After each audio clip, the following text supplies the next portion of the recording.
Our first question this week is from HOTLANTAHOG, who asked, does the recent slump in Hog basketball raise questions over the long-term outlook for the Hogs under Coach Muss? What's the outlook after this year plays out? You know, I think most fans understand the limitations this team had from the beginning. They also know that Coach Musselman is bringing in a top 5, top 6 recruiting class with a couple of really good transfers who are sitting out this season. Mason Jones, Isaiah Joe, Desi Sills, Reggie Chaney, those guys will all likely be back. Plus, Musselman is a really good coach. And I think the general feeling that I get from most fans is they believe much better times are coming up. MPHS Hog says, I've been intrigued over the years about our track team's sustaining success for many years. What is it that makes the U of A so appealing to, say, foreign runners as opposed to other successful coaches that might come from a warmer climate? Look, it has nothing to do with climate. In the winter months when it's cold here, Arkansas uses and competes in the Tyson Indoor Center for indoor track. It's one of the best and fastest indoor tracks in the world. Foreign athletes at Arkansas started all the way back with John McDonnell in the late 70s, early 80s. John was from Ireland. He tapped into the tradition that that country has of great distance runners. He once told me that in America, kids grow up playing football and baseball. In Ireland, they just go out and run on country roads. So he started recruiting the best of those kids to come to America and Arkansas. He really had his first national type success in cross country, first national championship. But soon it spread to indoor and outdoor track. So he expanded his recruiting of other foreign students to other events in other parts of Europe, even started recruiting sprinters and jumpers from places like the Caribbean islands. And now a lot of these athletes would compete in international events, especially like the Olympics for their native countries, and a lot of them were successful, so the word spread. If you go to Arkansas, you're going to get coached by the best, you're going to get a good education, and when your college career is over, you'll have a good chance to make money in pro track events and the Olympics. You can get endorsements from companies back home where you're from. So look, it's a simple story. When you win, they will come. It's all about your reputation. And it didn't hurt that Arkansas has always had great facilities. Tyson Indoor Track I've mentioned. The outdoor track has been totally rebuilt, one of the best at the college level. They're planning a new big locker room at the end of that outdoor track. So there was and is a lot Arkansas has to offer these young men and women. Ice Cold Mint Julep observes the women's basketball team has not been able to beat South Carolina, but just demolished Kentucky. Seems like they don't have enough to win it all, but will go deep in the tournament. Are they at their ceiling this year, or is there improvement to be had? And is there a good possibility at beating South Carolina? First of all, there's a big difference between #1 South Carolina, a great program right now, and a program like Kentucky, which was ranked 15th when Arkansas beat them. Now Sunday, Kentucky came back and blew out #6 Mississippi State, so Kentucky was a big win for Arkansas. And the Razorbacks also scored 108 points Sunday against Ole Miss after scoring 103 against Kentucky. So does that mean this team is peaking at the right time? And maybe they can beat South Carolina, say, in the SEC tournament? I don't think so, and I think you're right. Arkansas is not going to win it all this year, and I'm not sure that they will go deep into the NCAA tournament. They might. Now, their lack of size has created mismatch problems against some teams, puts too much pressure on Arkansas's outside shooters. You have a bad shooting night, you end up with a head-scratching loss like the one they had to Georgia at home. But regardless of what happens this season, Coach Neighbors is bringing in more size and more top-quality players. And the program is on the rise, and personally, I would much rather see it done that way. It took Nolan 5 years to get to the Final Four, but look what happened after that. You build the right foundation, and your program will have longer success, and Neighbors is here for the long haul. Bacon the SADDLEAGAIN says it appears that all of the head coaches and the AD are really clicking, having fun together, and tightening the athletic department as a whole into one big Razorback family. Does it provide any intangible positives that can help our teams be more successful on the field or the court? It does. And I give Hunter Yurachek a lot of credit for that. He went out and hired 2 coaches, Eric Musselman and Sam Pittman, and in the 2 big attendance sports, and they are both huge supporters of the other sports on campus. Dave Van Horn was already into that sort of thing, so yes, the three of them now are seen everywhere together these days, and it spreads. The word is out there. Come here in any sport, and you'll be a part of a big family, and I personally think that's going to become a big recruiting plus for Razorback athletics moving forward. I call that play brother makes the statement. The Hogs could hit October without a victory with 2 of the next 3 games against LSU and Alabama. This is going to be a big leadership test, more than X's and O's, for the foreseeable future. Collectively, any insight yet on whether this staff is up to it?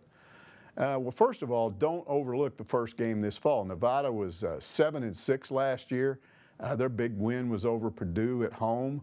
The season opener for Arkansas is not a lock, but I'd be surprised if the Razorbacks don't win that game. Look, this is a much better coaching staff than the teams that lost to all those mid-major opponents that we got used to that sort of thing the last 2 seasons. I also think that Felipe Franks is a much better quarterback than anybody Arkansas has put on the field over the past 2 seasons.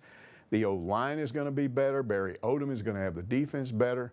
There is better talent on this campus than most fans realize. The coaching in 2018 and 2019 was awful. It wasn't a whole lot better the last 2 years under Brett Bielema. Now, I get it that Arkansas fans are shell-shocked right now about the football program, but I think a turnaround is going to be much quicker than most expect. Orlando Hog says, I've always wondered, with the history of Barnhill, it would make sense to have 1 men's and 1 women's basketball game a year held there. I'm sure it is a long shot, but I think people would get behind it, especially for an early season non-conference game against a lower level school. Also, what is your favorite Barnhill memory? Well, some schools have done that. Before they tore down that old Lubbock Municipal Coliseum, Texas Tech played a couple of non-conference games there a year in front of like 10,000 fans, and that was after their new arena was built that seated 15,000. But at Arkansas, I think the best you're going to get is a red-white game like we had last November. It was nice, but I just don't think it's going to happen with a regular season game. There are parking problems, no place to hold a post-game press conference. Plus, with Musselman and the way he recruits, I still think they're going to draw way more than 9,000 for even non-conference games. So the athletic department would be giving up money to play there. And then how would the athletic department decide which fans got to get into a game like that and which didn't? It'd be an issue. Finally, not all fans, I hate to say this, but not all of them are in love with Barnhill the way some are. The younger fans in particular, some of them have no memory of that place. I do. And my favorite Barnhill memory was a loss to #1 UNLV in 1991. The pregame atmosphere that day was unreal. Jim Robkin was never better. I mean, when he reeled in that inflatable shark representing Jerry Tarkanian, Tark the Shark, the noise meter stayed right up here at the very top light forever. Plus, that was the game where Larry Johnson told Nolan, you better go out and get you some men if you want to beat a team like us. Nolan listened, he did just that. 3 years later, he won a national championship. Said76 wants to know, what do you think went wrong with the defense the past few years? I thought at the very least John Chavis would get the team back to the basics like proper tackling and wrapping up, but it just seemed to get worse. You know, looking back, it's almost like Chavis saw Chad Morris coming like, wow, this guy's going to pay me $1.5 million a year and I'm out of a job right now? Sure, I'll go to Arkansas. I don't have any other offers right now. Look, Chavis had a great career at Tennessee and LSU, but he was headed downhill at A&M before he ever got here. Now, Sam Pittman basically said the day after he was hired that the defense Arkansas had been putting onto the field the past 2 seasons was out of date. There's not enough pre-snap movement, not enough movement at the snap, so it's very easy to block. Now, what we saw was a total failure to pressure quarterbacks, a secondary that lacked speed, and a D-line that had trouble stopping the run.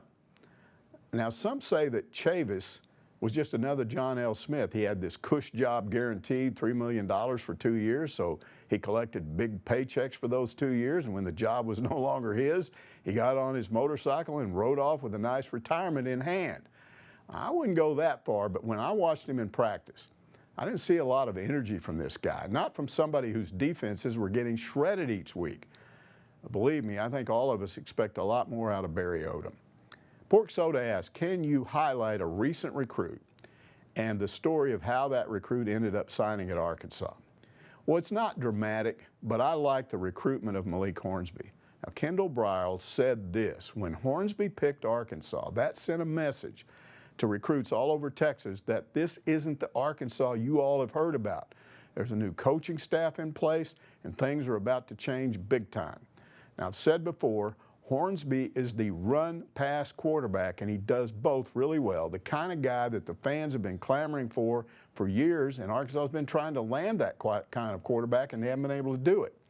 So how did Hornsby end up here when the program was coming off its worst 2 years in the modern era of football? Well, it started with Briles. He'd been recruiting the kids since junior high, and persistence pays off. But here's the interesting part. Hornsby's host on his recruiting visit was Traylon Burks. Now, Burks is well known in the media for not having almost anything to say. He just doesn't talk. Well, maybe that's just around us, because when he was asked about his visit, Hornsby raved about how much fun he had with Burks that weekend. Now, Arkansas fans should like the sound of that, because Burks will be a junior receiver when Hornsby possibly takes over at quarterback. Those two could do some really big things together at Arkansas. JX3636 says, rumor has it that Bucknam and Harder will both retire at the end of this school year, and a single head coach will be named over both track teams. Any legs to that? You know, Harder is redshirting a number of his athletes for next year when it looks like the women's team will be absolutely loaded. So to me, it's not likely he'd do that if he were planning to retire. And I don't know why he'd retire anyway. His program is rolling right now. They're the best in the nation. He's becoming downright John McDonnell-like. Now, I do believe that sometime in the future, both programs will be under a single head coach. That's the trend right now. Why? Because it saves money. Swine American observes Vanderbilt has won 2 national championships in baseball over the last decade. Why do you think a private school, known for academics in a conference dominated by state schools, has had so much success? What does Vanderbilt have that we don't have?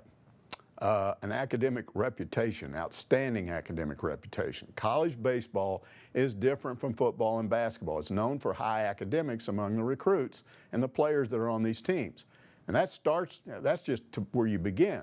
Now, some would say smart kids like baseball. Now, I'm not going to go that far, but a lot of top high school baseball players qualify for these academic scholarships, and they end up at Vanderbilt because of the value of a degree from that place. But look, Van Horn's recruiting has been at another level lately. With the new performance center coming up, Arkansas is going to be up there, recruiting with virtually any team in baseball. So the program is going up, up, up, up, up. It's already almost there, and they're going to be up there with any program, including Vanderbilt. Pork Tongue wants to know, if you were to guess, would Arkansas have more or less basketball wins if the coaching staff had stayed the same this season? You know, it depends on whether or not Daniel Gafford had stayed. If not, Arkansas's record, I think, would have been much worse. If Gafford came back, the results would be closer to maybe what we have right now. But then you wouldn't have Jimmy Witt, I don't think. So, you know, I still think the record with Musselman is better than it would have been. But honestly, who really knows about stuff like that? Here's what I'm sure of.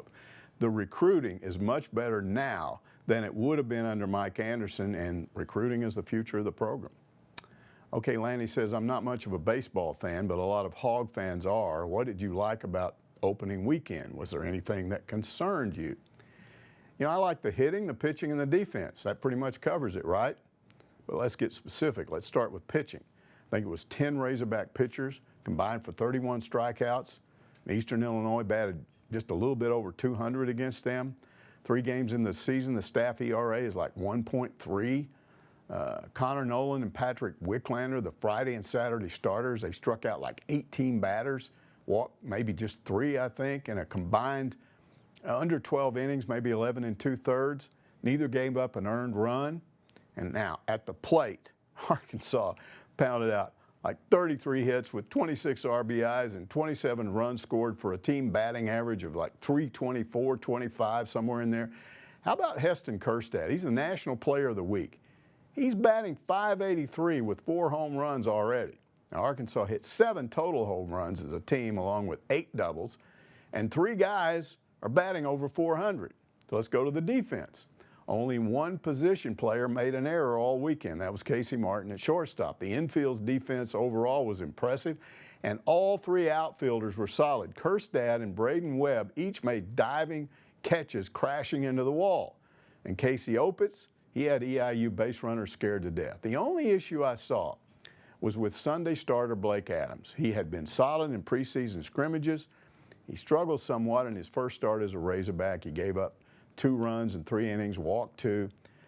To me, it's going to be interesting to see what he does this weekend. I mean, he's a true freshman pitching in front of 9,100 fans. Never been in that situation before. Probably needs some time to adjust because, again, he's got good stuff, and once again, he showed that in the preseason.